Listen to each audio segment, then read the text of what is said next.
Hello, and welcome to Sobercast, where we provide AA speaker meetings and workshops in podcast format. We're an ad-free podcast, and if you enjoy listening, please help us be self-supporting by visiting Sobercast.com, look for the donate link, and drop $1 or $2 into our virtual basket. We hope you enjoy the podcast. Have a great day.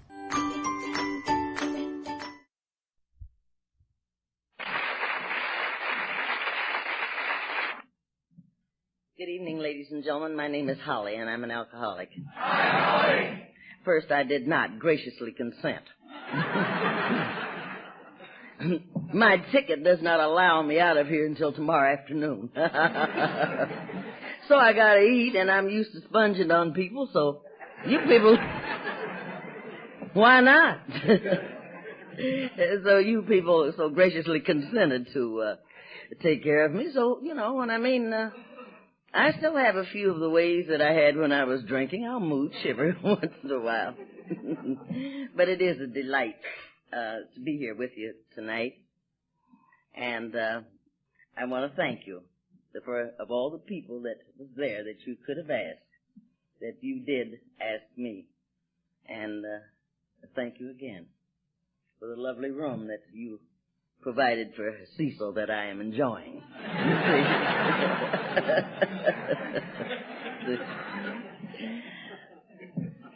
The big book tells me that our stories reveal, in a general way, what we used to be like and what happened and what we're like now. If I start to tell you all of the things, how would I used to be like? Well, I'll miss my plane tomorrow, so I'm not going through all of that. But to let you know that I am one of you, I am a part of you, and I have my last, well, how do you put that? I want to do it the way you do it here. My drinking date, is that the way you said? Or my last drinking date, I suppose? Well, anyway, my anniversary is November 11th. I came in November 11th, 1954.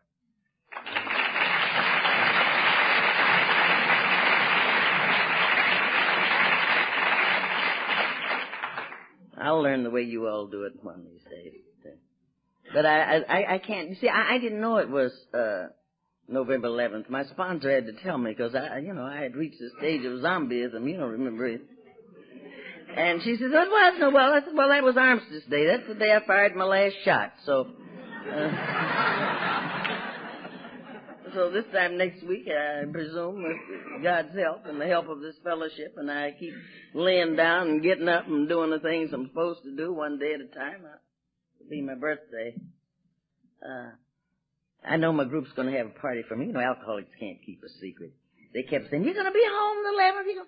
I said, yeah, why? 99 of them ask you the same question, you know. You know what they're up to, but you're supposed to walk in and act surprised and all that sort of stuff. I can do that, too. Well, I had my first drink when I was about 14 years old, I think. Sometimes I wonder if I wasn't born an alcoholic. It certainly didn't take a lot of practice for me to fall right where I was. I was born, I believe, or I acquired a chip on my shoulder quite early in life because I was an orphan. You see, we didn't have any more orphans in the United States, just me. And I just felt that this is one of the dirtiest deals that could ever be handled. Now, this has not a thing to do with me getting drunk, not one way or the other thing. Because for the simple reason is, I often think now, I used to cry about being an orphan, and that would entitle you to drink, and people would feel sorry for you because you were an orphan. And I'm so happy for the fellowship, I think sometimes to myself now. But for the grace of God in this fellowship, wouldn't it be cute for me to be sitting on some bar stool now crying because I'm an orphan? At my age, you're supposed to be an orphan, But that was one of the earliest things that I had to, shall we say, bellyache about, was being an orphan. And I grew up, I won't say they raised me because they had one heck of a time in my grandparents' home. I had a cousin, I hated her guts.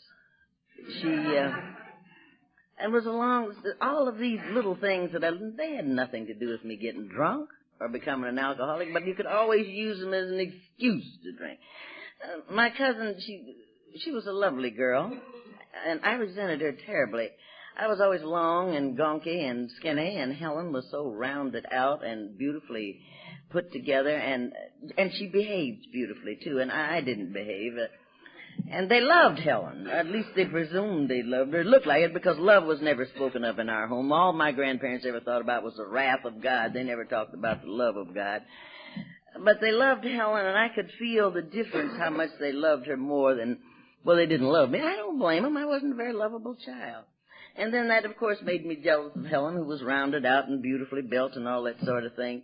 And, my grandfather, I can remember him saying to Helen on her birthday, and he always called her little babe, come here, and he'd give her something for her birthday. And, I was so jealous of that girl. But, I'm not jealous of my cousin Helen now, although she is rounded out now to quite rounded out. But so I have no reason to be jealous of Cousin Helen anymore, one way or the other. But it was these kind of, all this goes along with, from time to time, I would think about these things when I was stealing my grandfather's liquor. Now, what caused me to steal my grandfather's liquor was this. Grandpa had arthritis. That's the only thing I believe I inherited from him.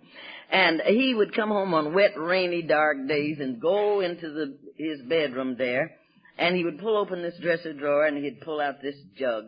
And he'd ruined this whiskey. He'd put a lot of rock candy and mess in it, and herbs or roots or whatever. But, and then he would take 2-3 swigs out of it after dragging in there. His arthritis was killing him, poor old soul.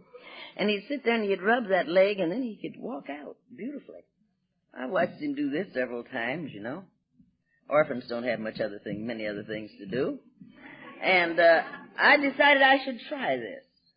And I switched in there one day, and I pulled open this drawer, and I took out 2-3 swigs, and I walked out the way my grandfather walked in, dragging one leg, those kind of things. But then I had found something, because it didn't make any difference whether you were an orphan or not. Your kin people are right there in the dresser drawer, all of them.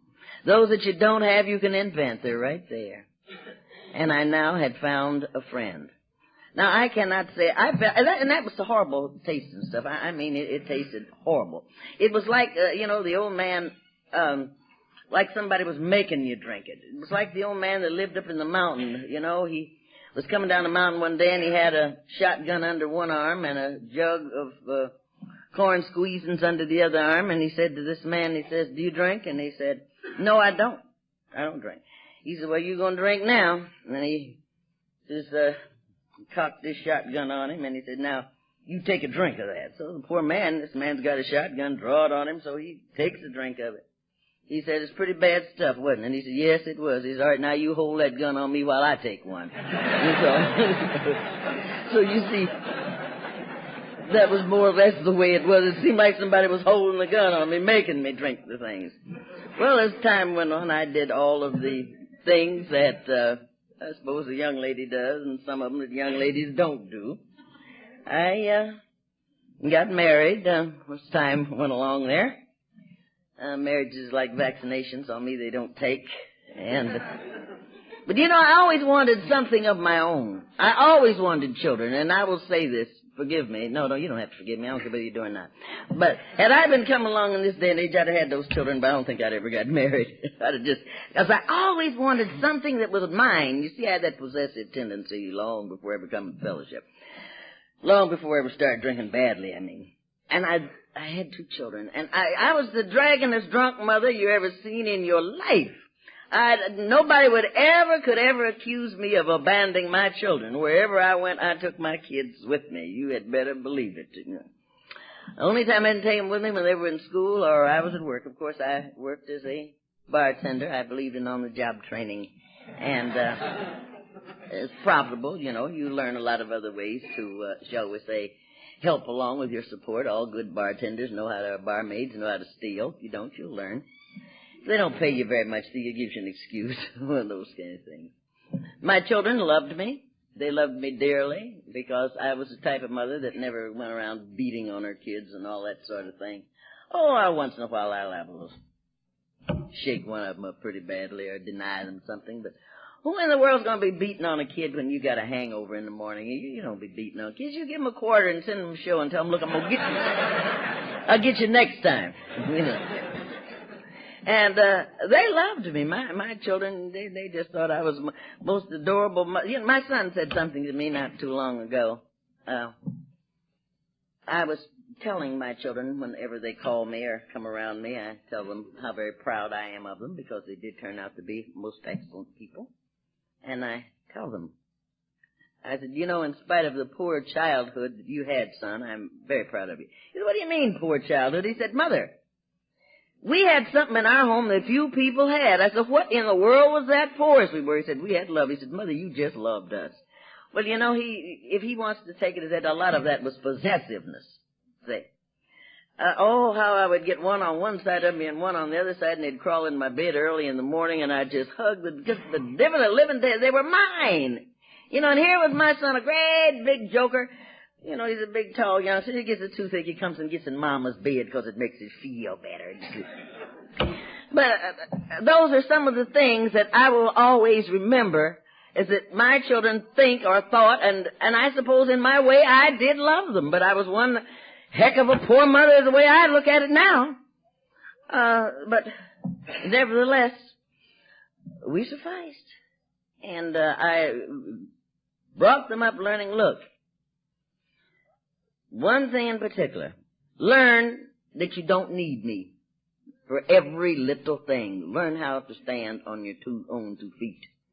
And I think they really and truly appreciate that, for the simple reason is, I will never be one of, where was it not for this program, I'd be one of them poor mamas sitting there, oh, my children don't hear anything about me, they never come around me. Oh, I don't want to be bothered with them all the time anyway. I'm going about the business. I didn't raise you to be hanging up under me all the time. I had a life of my own. But my drinking went right along. I had many people one particular old dame I used to drink with, she would, bless her heart, she was always trying to tell me how to drink. And I was always telling her how I felt, but she didn't want to hear how I felt. She needed me because old doll goes into the bar with a young doll, and because without the young doll, because the gentleman, he's not going to buy the new doll a drink without buying the old one a drink. So she needed me, on my days off. We went in the bar. See, I know how that goes. I've played on both leagues, and so. And I would try to tell her about how sick I got and how my head would hurt, and she would say, now look, dear, I'm going to tell you. She was going to teach me how to drink. She'd say, now tonight when we go out there, if you will just drink a little olive oil, you won't get drunk. And goodness gracious, the only difference between being a long, tall, puking drunk, I was just a long, tall, greasy puking drunk. That was the only difference. And I would try to explain to her about these awful hangovers, and she had the remedy for them. Now, dear, when we go out tonight and come home, I'm going to show you how not to have a hangover. If you'll just take a bottle, there goes that bedpan again.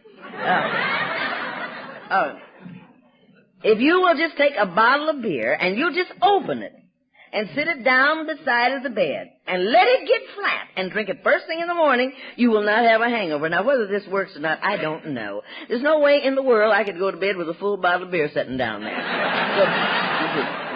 And I was not a beer drinker, but how in the world are you going to sleep with a full bottle? It's there. So and then on the other hand, I would have someone else come along and they'd tell me, you have a green thumb, Holly, and I do love flowers. I simply adore flowers. They said, why don't you cultivate your flower garden? Why don't you do things like that? And they never told me don't drink. They said, if you will do these things and don't drink so much, work out there in your flower garden. I had one of the prettiest ones on the street. It looked like an alcoholic's flower garden because everything was all mixed up in it there. And so they would say, work in that. Well, I'd go out there, and I'd take that bottle of wine right out there with me, though, and I'd be pulling weeds, and I would stick my straw down in my bottle there so that, you don't have to pick it up. And one day I had a catastrophe happen there. I knocked the bottle over, and I decided to dig a hole and put the bottle down in the hole. You know about that, don't you? And stick straws down in the bottle, and you can suck out the bottle and, pull the weeds. One morning I walked out there, and I had more straws coming up out of the ground than I had petunias. That doesn't plant bottles all over the ground. I'm telling you, it was a mess. So, I went through all of these things. So, I was trying. See, I didn't want to quit drinking. I just didn't want to get drunk. I wondered if I could just reach me a mellow high, and just stay there on it. But I was always polishing up this mellow high. I never could get me a high where, now isn't life beautiful? You always, at least I always would overdo this thing one way or the other. And now what I want to tell you about what made me come to the point in life. Many other things happened. We don't go into all that, But what made me come to the point to recognize the fact that I was a hopeless, helpless drunk was this. I lived in this community, very small Catholic community. Most of us were. But anyhow, all the activities were surrounded by our church other than the ones that we performed at the bar. And everything, you sent your children there to school and all that sort of thing. It was a beehive of a lovely little place to live, except for a few people like myself. Everybody always talks about, when I was drinking out before I ran into bad company. Nobody ever admits that they were the bad company. You always, it's always somebody that I got caught up in bad. Who in the devil was the bad company? I was the bad company. Because if you didn't drink, I didn't want to be bothered with you, as far as that's concerned. Who needs friends that don't drink, Well, nevertheless, we were having a very lovely affair at this church, which I attended, where I sent my children to school. And we had just had the 4 first black nuns ever in the state of Michigan, and that was quite a big deal for us. And on top of that, we had built this, I'm talking about they. All I did was get drunk. It's just like in AA, it's the same thing that happens in AA. Those that don't do nothing always talking about we. But anyway, what happened was, we were going to have a big celebration because of our 4 black nuns and because of our little 3-room schoolhouse there. And Father had all the visiting dignitaries from over the town to be there and everything else.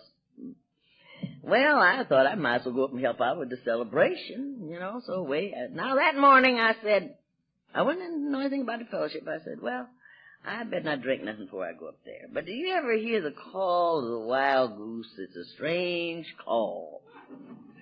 I don't drink, though. So when I get up there, I go straight to Mother Superior and I ask her, Mother, is there anything that I can help you do? And she says, now, darling, you just go and enjoy yourself.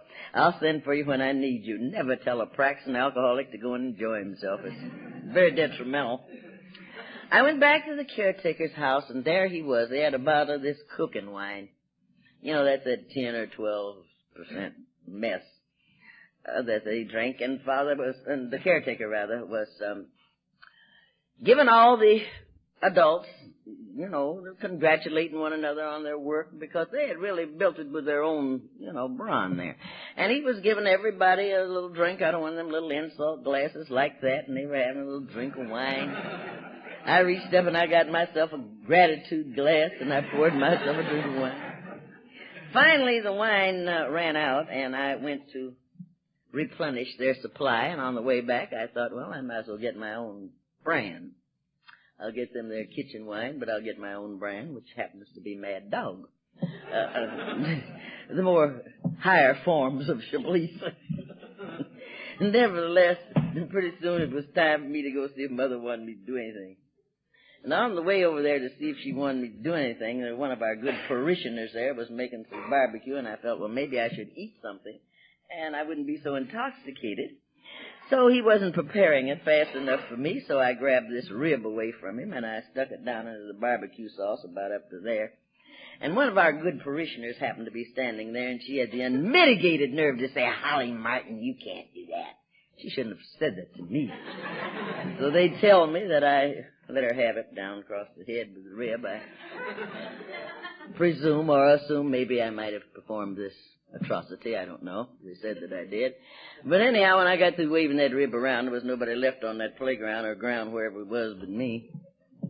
When I got home, I had a large picture of our divine Lord in my living room.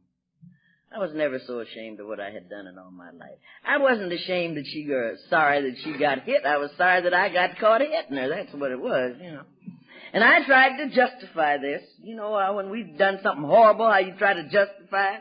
Oh, I got religious about the thing. I said, well, Samson took the jawbone of an ass and he wiped out a whole army of people, and she can't stand to get hit with one little bone of a pig. What's the matter with her? You know, you're going to try to, justify everything you do. Well, I looked at that picture on the wall, and I felt horrible. And I said, dear God, if ever again in my life I take a drink, strike me dead. Now, friends, I meant that with all my heart. You know, I really meant that, because you don't play with Almighty God. Oh, God, please, I've made a fool out of myself. So what? Our divine Lord must have a tremendous sense of humor, you know. Well, the next day I wanted to go up and make an apology for my activity there, and Father would not accept that. He wanted to see me face to face, and so the nuns drugged me up the street there, in the face of the whole community. And when I got there, he asked me, I guess he was fresh out of pledges, and he said, well, Holly, I want you to promise me one thing, that you will never take another drink until you see me take a woman into my house. And I thought, well, now, I readily agreed. You know, anytime to get somebody off of your back, you'll agree to anything. But on the way home, I got to thinking, I can't hang around here and watch this man and see what he's going to do. I don't know what he may do. Maybe I should get a six-pack and think this thing over, you know.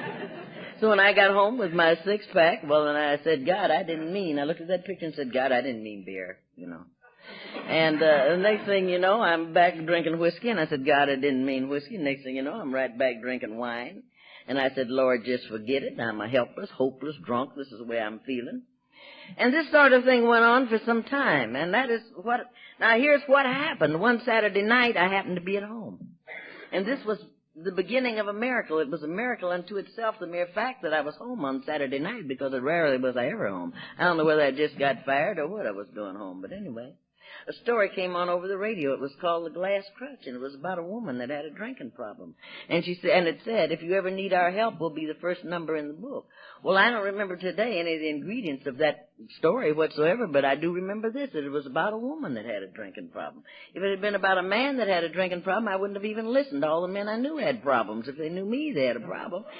But nevertheless, I thought if she would just quit drinking this whiskey and get some cool wine and drink that, everything would be all right, And that went on for a long, long time, 6 or 7 years, and I want to tell you tonight, whenever you've carried the message to someone and you've planted the seed, my friends, and nothing happens right away, don't forget you planted the seed. And it may not be productive at that moment, but something will happen because that seed has been planted. And it was planted. It took 7 years for anything to happen. 6 or 7, I don't remember which, because I stayed drunk the whole time. But during the time that I stayed drunk, this was very nagging to me. Those words, the glass crutch, they nagged me over and over. It didn't happen every day or every week or not even every month, but from time to time, these words would come to me, the glass crutch, the glass crutch. You walk down the street, your heel plates beat out the glass crutch. There's days the clock says the glass crutch. There's days every piece of material you read says the glass crutch. And finally one day, you cry out, God, what does this mean? Yeah? And you find out, Holly, you can't even read the newspaper without the glass crutch in your hand, And then you say, well, I better do something about this. But then what do? They told you to be the first number in the book. So you look. And there it is. You're hoping that it's not there, but it's there, It's right there. And you call the number. And if you're anything like me, you lie. You say, I got a friend out here that's about to lose her mind. Could you send somebody out to do something about her? And the lady says, would you like to have somebody talk to you? You said, oh, no, goodbye. So this is what happened, my friends. And finally, I go right back and I call again, not too long afterwards. And finally, they get my name and a few particulars out of me. And she says, we'll have someone call you. And this is so very important. Remember this, my friends. It's important that you do follow up with that call. The lady said she'd have someone call you. Now remember, that person is sitting there desperate. They want you to call and they don't want you to call. See? But call. They want you to, but they don't want you to. See, you know. That's the way life is. I want help, but, you know, have you ever gotten anything? And after you get in there for a while, you say, oh, my God, what in the heck did I get in this mess for? You know, what did I call these people up for? You know, But anyway, the woman did call. She didn't wait 2 or 3 days to call. You don't do that. You call right then. That's what's important. That person needs you. He don't want you, but he needs you. So she called me, and she said to me, it's a very stupid thing. At least I'm the one who was stupid. She wasn't. She said, now if you've got anything out there to drink, you get rid of it. And I did. I drank it up right away. But now I had reached the stage of zombieism. That is, if you drink, you don't get drunk. If you don't drink, you don't get sober. You ever went through some mess like that? That is something else. I'm telling you, you're talking about a nightmare. That was it. Well, nevertheless, she came on out there, and about, maybe 45 minutes time for me to go to that first meeting. That 2 of my buddies came by there, acquaintances or whatever you want to call them. They gave me a couple of drinks. I'd better went on to the meeting like a zombie than to take these couple of drinks of something, whatever they gave me, which was alcohol in some kind, I don't know what. And it was the same as pouring coal oil on the dying embers. You know, the very time you don't want to get drunk, you get drunk. Every time you don't want to get drunk. You know, alcohol, cunning, baffling, and powerful. It says you do what I want you to do. Well, nevertheless, she went and took me to my first meeting, and I went back to my second meeting for one reason only. They had read out of the book. I didn't know it was a big book then, but they kept reading out of this devilish book, and something came back to my mind the next morning. Rarely have we ever seen a person fail. And I went back to that meeting because I knew there was something they were drinking that rarely ever failed, and I had to go find out. And all I had a sponsor was a doozy. You know, sponsorship is so very important. You know, we forget now what sponsorship really entails. A sponsor, you know what a sponsor is? In other words, a sponsor is a person that is supposed to try, that carries the message to you daily. Daily. You know, when I tell my pigeons, look, call me. If they don't call me, I'm going to call them. See? One of those kind of things. I don't want them to just listen to me. I want them to go to meetings so they can hear what everybody else has got to say. You know? Because I had one time I could have killed her. You know what? I had been worrying with that girl and worrying with her and worrying with her. And finally, one night, I didn't go to meeting with her. She went by herself, and the next morning, she called me up. See, sometimes this is why you need your people to go to all kinds of meetings, talk to all kinds of people, but you see about them. Oh, she made me so mad. I've outgrown it. But anyhow, she said, call me next morning. Holly, I can now make it. Now, I've been fooling with her for a long time. I said, what do you mean you can now make it? I went to a meeting last night, and I heard a man talk, and he said that he had been around the fellowship for 11 years before he got his first year in. And she says, you know, I could identify with that. I can make it. I was happy for her, but I could have killed her. How come I didn't say something that... But you see, that's why you want them to hear what everybody's got to say, because maybe they can identify. She could not identify with me coming in and not going out again. You know, I was chicken. Everybody accused me of being chicken. I said, well, I'd rather be chicken than what comes out the end of it. I just ain't going out no more. I am scared to go out. And really, you know. Well, nevertheless, my sponsor, she drugged me everywhere. She drugged me worse than I drugged my children. That woman drugged me to 2 prisons. See what can happen to you?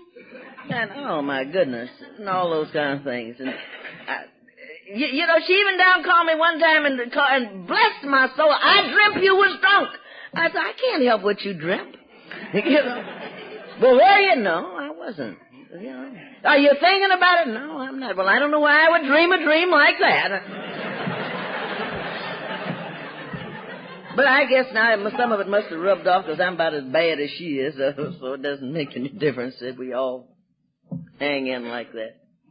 But, you know, those things are very important. You know, they're more important than those of us that have been around a day or two we seem to forget.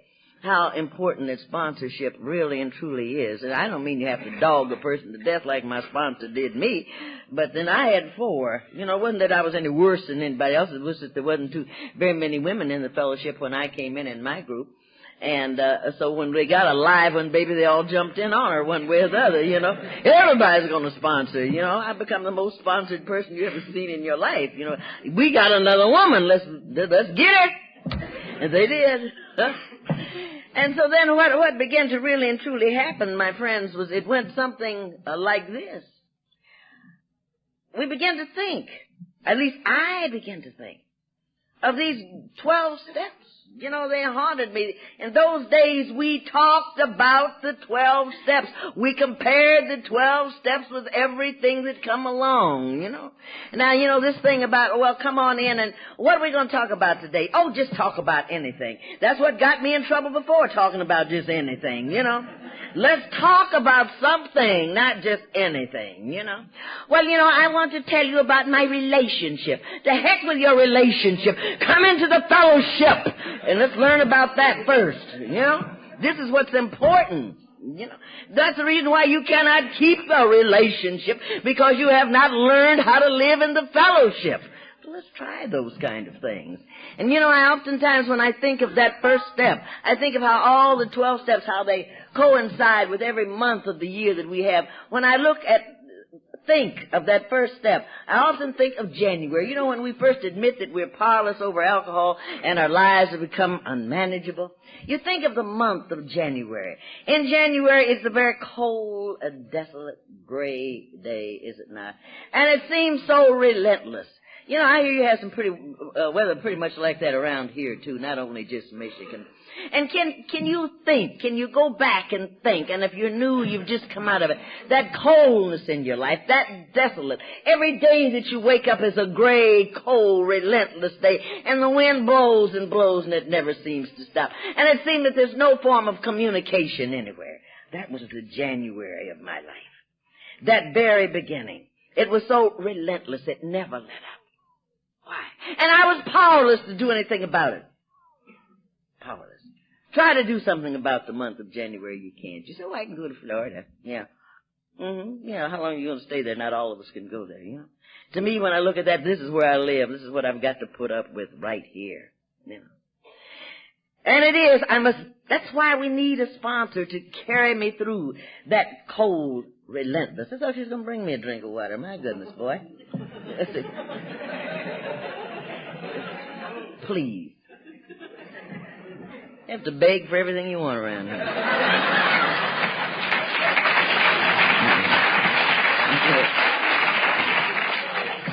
So when one goes through that endless deal, and I think, you see, I never want to go back. I never want to go back into the January of my life, to that cold, desolate, gray, lack of communication. I can't talk to anybody. Nobody can talk to me, because, why? I'm powerless. My life is unmanageable. I don't want to raise the shade. I'm afraid to raise the shade. And it seems like it's so endless. Why would I want to ever go back into that January part of my life? And then finally something begins to happen. But we have to hang in there, and that's why you need a sponsor to help you hang in there through that desolate time of your life. And then finally, we have February, don't we? What happens in February? We have a February thaw. You know? The sun shines through. Thank you, sweetheart. That's so kind of you. Even cold, too. Oh, nice. You know, when one can come to believe in a power greater than himself, there is a ray of sunshine. At last, you remember that ray of sunshine? You see that it's faint at first, very, very faint. And you say, something to hold on to. There will be a better day. How weak that sun first looks in February. And maybe it doesn't stay out very long. But it's just enough to get your spirits up. When one comes to believe in a power greater than himself that can restore him to sanity, to sane thinking, you know. The kind of thinking that tells me any time, any person, place, or thing is so important that I got to get drunk. That person, place, or thing is just too important. That's that breakthrough. That's that weak, sickly-looking February sun. But I know if I can just hold in there, one day it's going to burst forth in all of its glory. I need a sponsor to help me to hang in there, you know. Because, you know, you're just on your first legs. You're weak. But you say, I know it can happen. Because I saw just a ray of it. You know that first ray that we have when we first come to believe, that very first ray, you say, I know it can happen. I know that. It didn't last very long, did it? But I came to believe in a power greater than myself. You had that flash. It didn't last long. And you sit and you wait, so you have to hang in there. You wait because you figure, you know what's going to happen till you can. How important is it that one comes to believe in a power greater than himself? Is that important to you? It is to me. Because the book says that God could and would if he was sought. You know? It's just that important that I come to believe in something. The God that I understand. I always believed that there was a God, but to believe in God was kind of hard. You know, I thought he just didn't understand all the particulars. If he knew what I was going through with, you know, that was pretty rough. But I believed in him, you know. I believed that he was there. See? And then I began to believe in him. It could, you know, I stayed on that step, on that second step, I know for at least 2 years you couldn't budge me off of the second step, for the simple reason is that was my ray of sunshine. It was hard for me at first to believe, come to believe in a power greater than myself. Not that I thought I was great, because I had no self-esteem. But a power greater that could restore me to sanity. Why the necessity of being restored to sanity? Why? Why is all of this so necessary? I'll tell you why. It is these other things that have stolen my sanity that I had so much faith in, and they stole my sanity. Anytime I let it important to me, you know, that they can steal my sanity. Anything that I have that's monetary value that can steal these things can steal from me. Why would I let any person, place, or thing steal from me what they can't restore me to? You know? Oh, no. This is important to me. That ray of sunshine that I began to hold on to. And finally it blazed forth in all of its glory. And it began to warm you up. But then again we had the winds of March that came along. That third step, and that is a diller, you know. It really is. But we allowed the privilege of decision. Made a decision to turn our will and our lives over to the care of God. Boy, if that isn't March all over again, just as changeable. You ever wake up in the morning, oh, Lord, this morning I make a decision to turn my will and my life over to the care of you. Before you can get out of the house, you done changed it. Just like the March wind. Backwards and forwards. Back, well, Lord, you know, someone would say, well, you know, you handle things pretty nicely, Holly, as long as you've been in the fellowship. You know, I know you've got it together. You handle things pretty nicely. I said, you know one thing? Don't fool yourself. You see a little duck going down the river, you know, doesn't that duck look serene and all of his fine feathers and everything? But you look underneath that water, them little feet's paddling like hell under there, you know? Yeah. He gives you that object of serenity, sailing down there in all of his little glory. But he's paddling for all dear life. Because it does not make any difference, my friends. Being human is being human, and God is good. We have that privilege of decision. But just like that March wind, it will come and it will go. Backwards and forwards, backwards and forwards. But we hang in there. Anyway. Because why? The program tells us, the book tells us this too will change. It certainly will. There are days that one goes along and everything is calm and beautiful. Just like that little duck. Yeah. Especially when things are going your way, you know, say, oh, there, I just made a decision to turn my will and my life over to the care of God. And let somebody cross you. Oh. What'd you do with your will in your life then? You know? And we ask yourself, is it wonderful to make a decision to turn my will and my life over to the care of God? Yes, it is wonderful, but ask yourself one question: who else in the hell wants it? Nobody else wants it.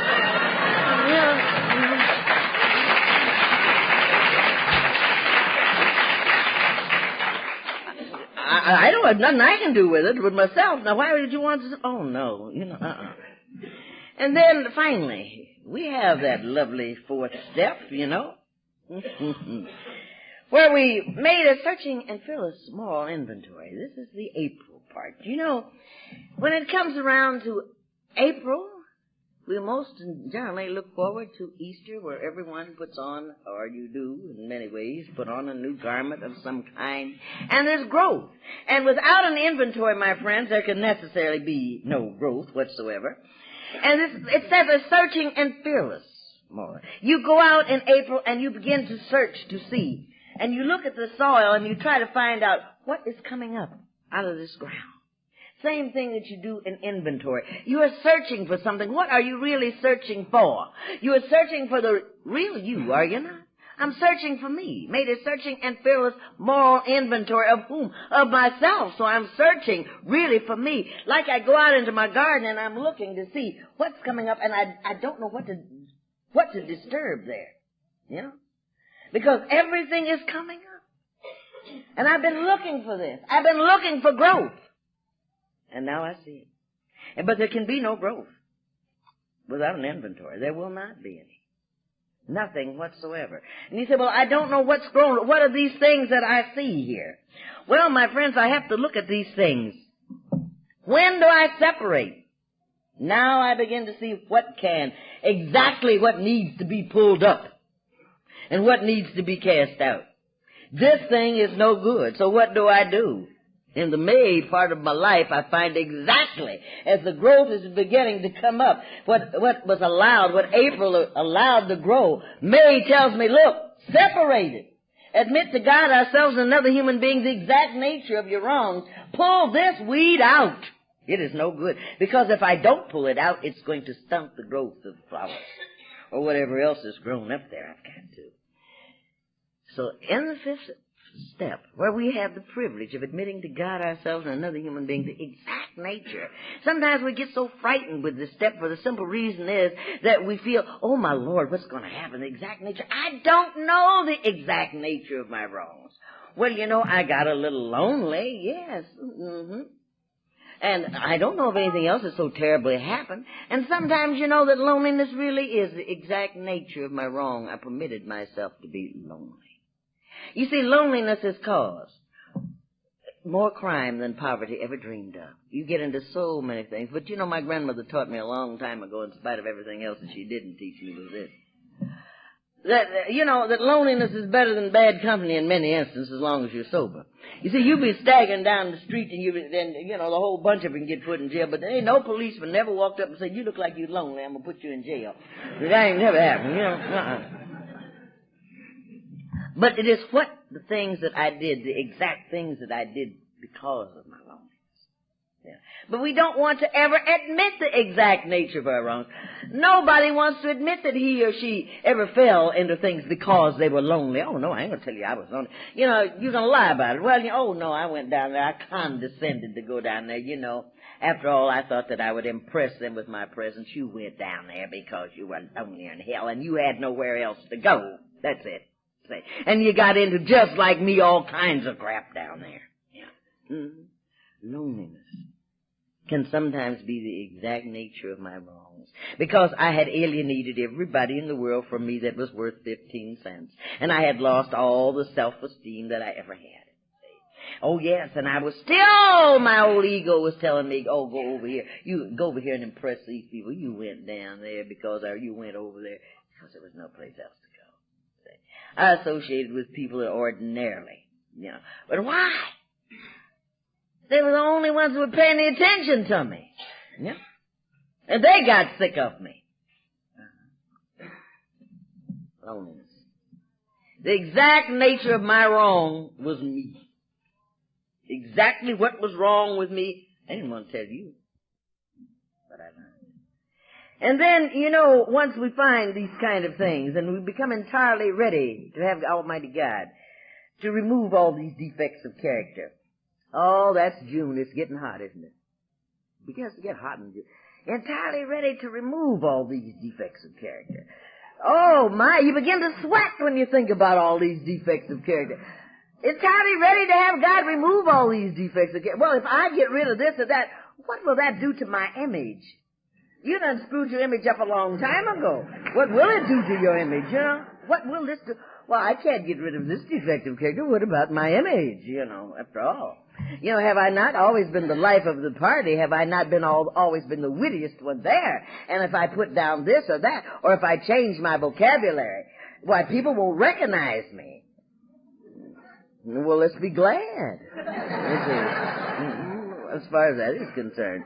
So you see, my friend, now, as we go on a little further, I know I've got to do something. So when I get that taken care of and begin to realize the best thing I can lose is that image that I had, that image that I created, that image that I allowed alcohol to create. That was one heck of an image. No wonder it made me sweat, entirely ready to have God remove all these defects of character. We're so afraid that we're going to, avow to sainthood. Oh, I don't want God to remove all my defects of character, and I might be... Don't worry, you don't get no halo. If it does, it's going to fall down around your neck and choke the hell out of you anyway, so you don't have to worry about it, So finally, when I can acquiesce to this step and we go one step further, humbly ask Him to remove our shortcomings. Oh boy, it's really hot then, it's really July. Watch the fireworks, because that's what we get. Humbly ask Him to remove our shortcomings. Why, and someone tells us this when we go, and I'm not going to meeting tonight because they're on the 7th step, and I don't have any shortcomings, so I don't need to go to that step meeting, And someone say, hey, we're working on our, that doesn't mean anything. We're working on our shortcomings. What do you mean we're working on our shortcomings? You work on your own shortcomings. Oh boy, you watch the fireworks. I'm not going to meeting, not tonight that they're going to talk on that step, Because I might just discover that I might have a few shortcomings. I'm already displaying one right now when I tell you I don't have one, as I'm showing you that I got a whole bushel of them shortcomings. But And you just talk about the fireworks. You talking about going forth with a fifth on the 4th. That's when we do it, when somebody mentions shortcomings. Why, I got rid of my character defects. I said, what'd you do, commit suicide? You got rid of your character. The only way you're going to get rid of your character defects, So finally I will consent, I will consent to acquiesce to the fact that I might have a few shortcomings. Oh yes, that I do have. The only thing that you had short was a short fuse. That was it.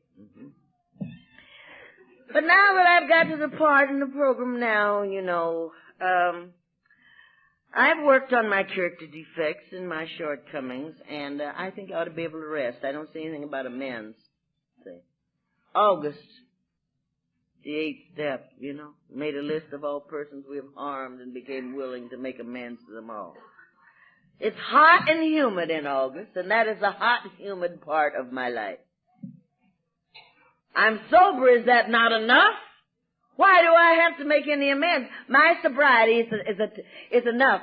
That I'm sober, that's all the amends that I need to make. Oh boy, isn't that just lovely? I don't need to do anything else. I'm sober. And when everybody sees me sober, they will forget everything that I've ever done. Yeah, you might scare the hell out of them so bad sometimes they can't remember anything, But now that I'm sober, I don't need to make any amends.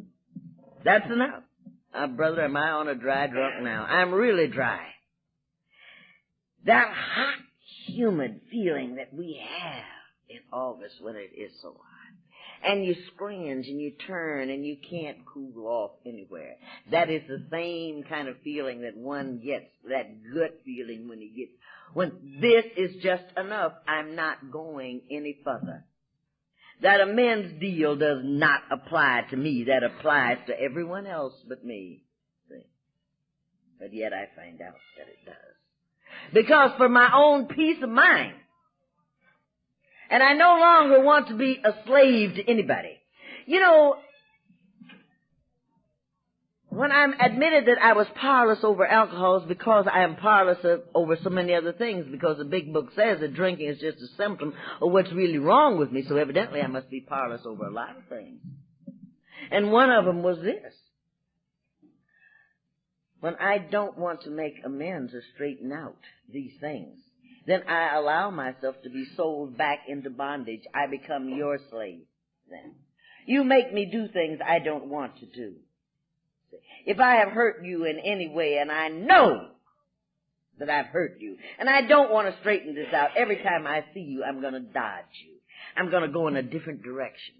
So then you have got a whip over my head. You make me go over here. You make me go over there like a slave, because I don't want to face you. I don't want to straighten this out. Yeah. You know, sometimes we feel that when it comes down to making amends, that I've got to get back into the same old mess that I once was in. That is not it at all. Amends is so that I can become free. A man told me one time about a bird that he had, and I know that he was telling me the truth. And I began to think of that in along lines of something that had happened in my life. He had found this bird, a robin it was, and it had broken its wing or leg or whatever. But anyhow, he took it into his house, and the bird got well, and finally he let the bird out, because robins are not house birds, and he let him out.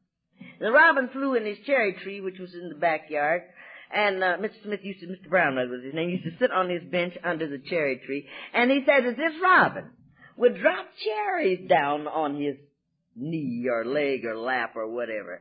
And he said this robin would go out, I don't know what you call those long worms that don't wear clothes, fishing worms, yeah, that's it.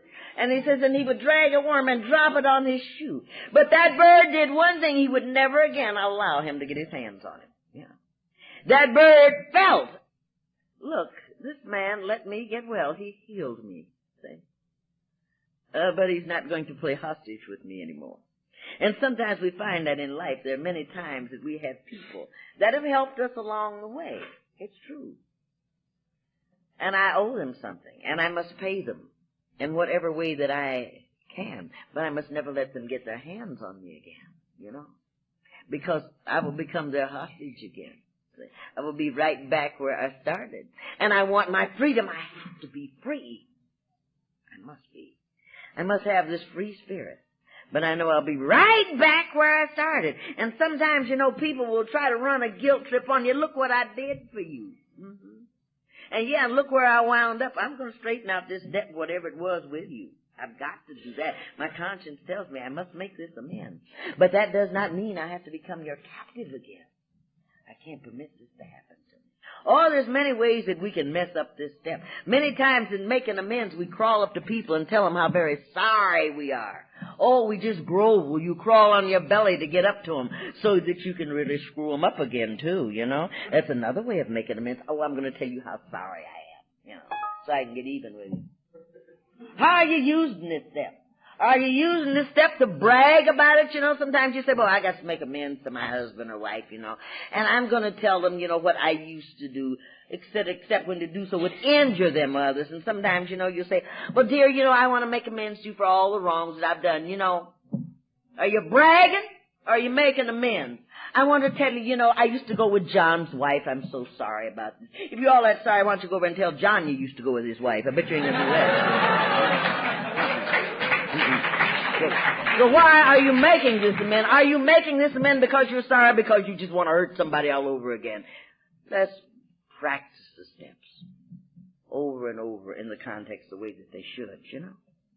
Because you see, it is direct amends. That's that September of my life. Labor Day is in September. I have to labor over the way that I must make amends. What is my motive behind making amends? I must labor over that so I can get it straight. And now, there comes a glad time. A very, very glad time in my life. You know, many times you and I don't want to look at the glad time. I have to watch this. You know, Halloween is a nice thing for some people. But for us, it's a bad time. You and I, we don't need Halloween. No. You know why? We must continue to take an inventory, and when we're wrong, promptly admit it. We have to watch the mask that we put on. Halloween is a time for masks for people who can wear masks.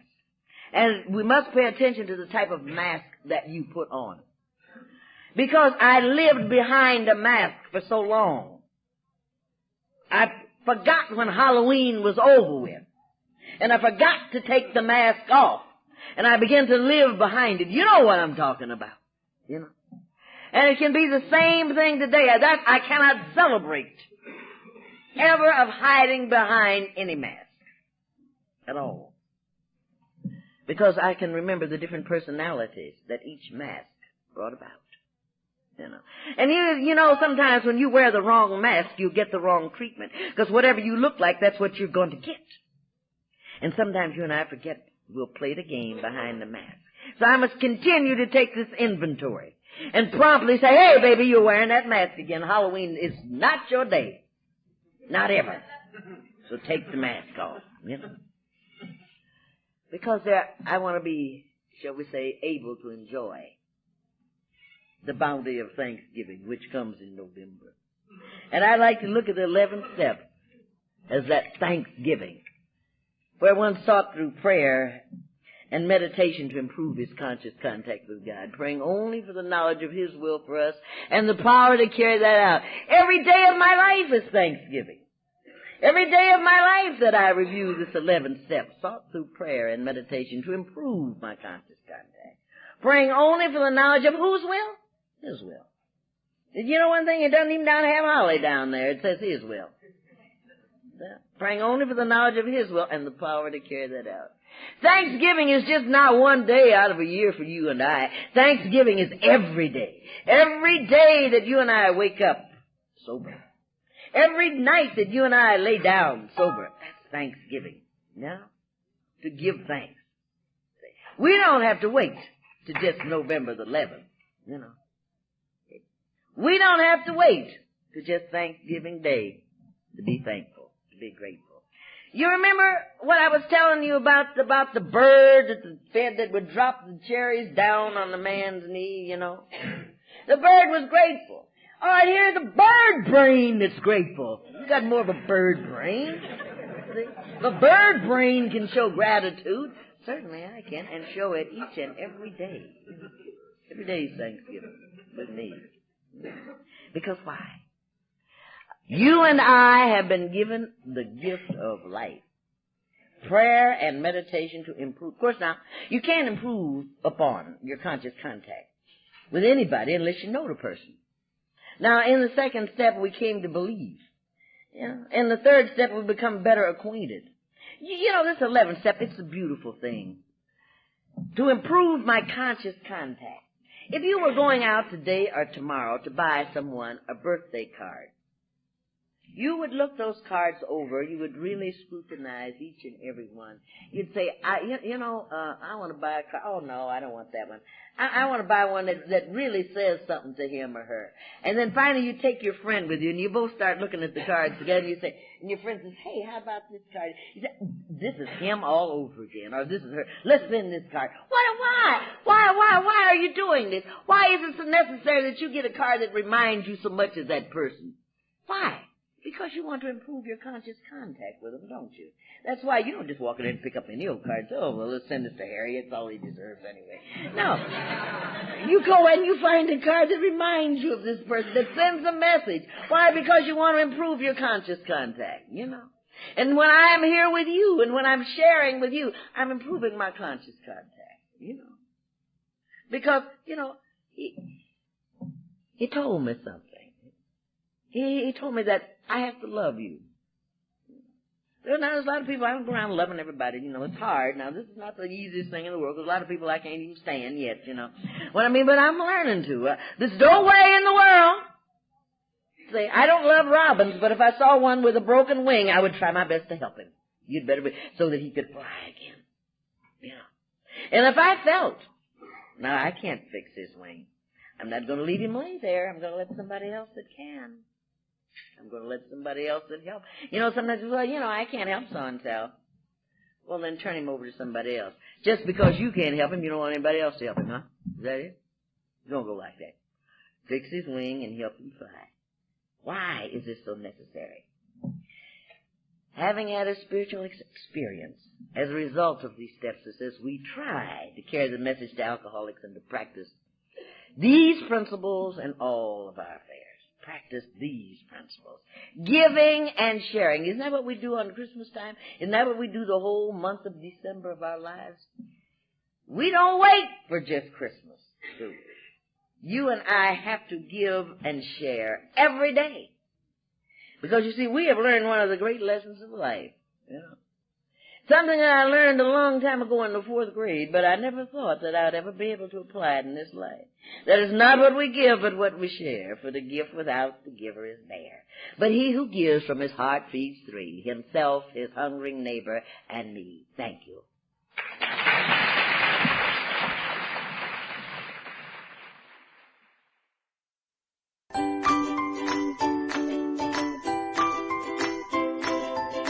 Thanks for listening. I hope you enjoyed the podcast. Sobercast is ad-free, and we'd like your help in order to keep it that way.